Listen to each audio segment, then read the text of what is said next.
Well, let's bring you right up to date with some of the other developments from around the region. Here's Nick Beek.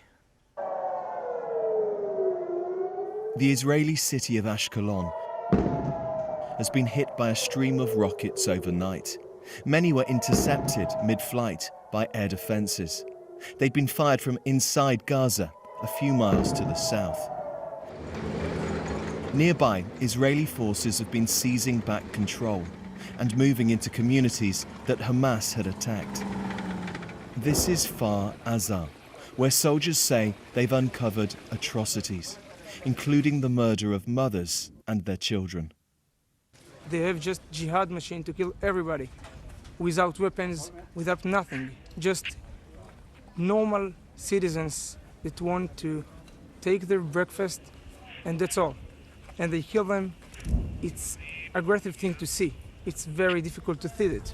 But we must remember who is the enemy and what our mission. Our mission is the justice. We're in the right side, and all the world needs to be behind us. Israel says those who did this will pay the heaviest price. And this is their latest response. The bombardment of Gaza continues. Israeli strikes hitting Palestinian communities. Israel's military released this footage showing its operations. It says it's targeting Hamas fighters. Hundreds of civilians have been killed. The airstrikes have caused huge damage to homes and shops. I lost everything. My house, my shop has been destroyed completely. Where do we go? We have become homeless. The Israelis say Hamas has brought this upon Gaza. Israel is accused of breaking international law. Supplies of food, power and water into Gaza have been cut off. Just to the north, across the wire, Israeli troops are arriving in ever greater numbers. Senior commanders warning the next stage of their response will build up to a ground operation into Gaza. We started the offensive from the air.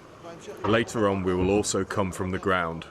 We've been controlling the area since day 2 and we are on the offensive. It will only intensify. The resistance the Israeli troops will encounter is likely to be fierce.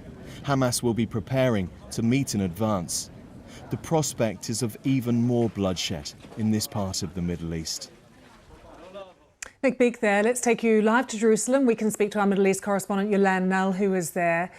Yolande, as the death toll continues to go up and the stories that people are having to listen to, the pictures that they're having to digest, the kind of collective shock and trauma that people are feeling in Israel, I wonder how united or indeed divided people are about the Israeli response now.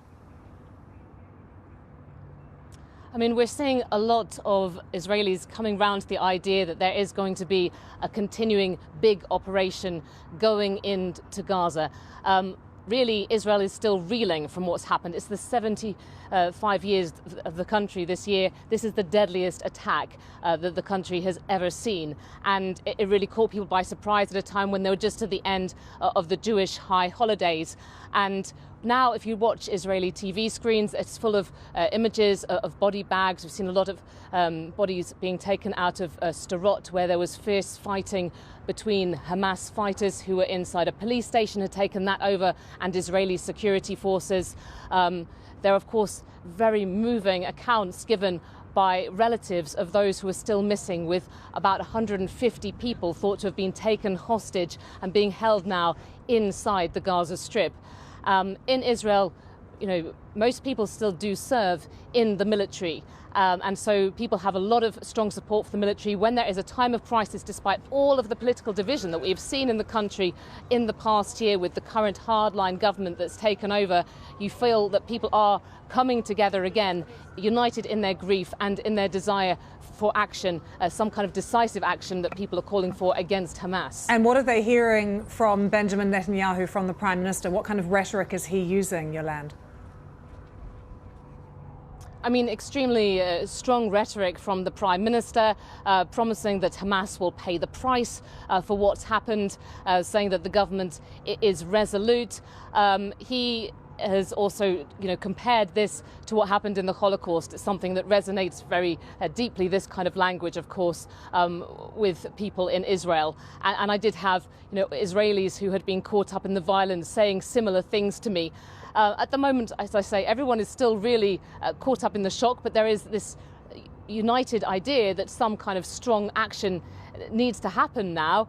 But people know as well from past experience that this will be, that Israel too will pay a great price for what is about to happen. And we've had, Israeli military officials saying to us, this is not like previous wars. This is actually the fifth war, of course, in 15 years since Hamas took over the Gaza Strip. This is going to be, it already is, on a scale that's never been seen before. Yolan, we're going to take our viewers live to Gaza very shortly, but can you update us on what is happening in southern Lebanon and on the border there? Yes, this is another very worrying development. So we have had Hezbollah firing a couple more missiles across from southern Lebanon. Hezbollah, of course, the powerful militant group in Lebanon that has a huge arsenal of rockets if it decided, this Iran-backed group, to get more involved in the conflict. Israel has been responding to that with shelling. In recent days, we've also seen, on a very small scale so far, militant groups in Syria, again neighbouring Israel, wanting to get involved, firing missiles towards Israel. And the real problem for Israel is that this could develop into a multi-front war. And of course, in the occupied West Bank, we've also got tensions running extremely high. So the Israeli military is having to be on alert in all of those different areas, and it's something that's causing a lot of international concern, this idea that there could be this wider regional conflagration.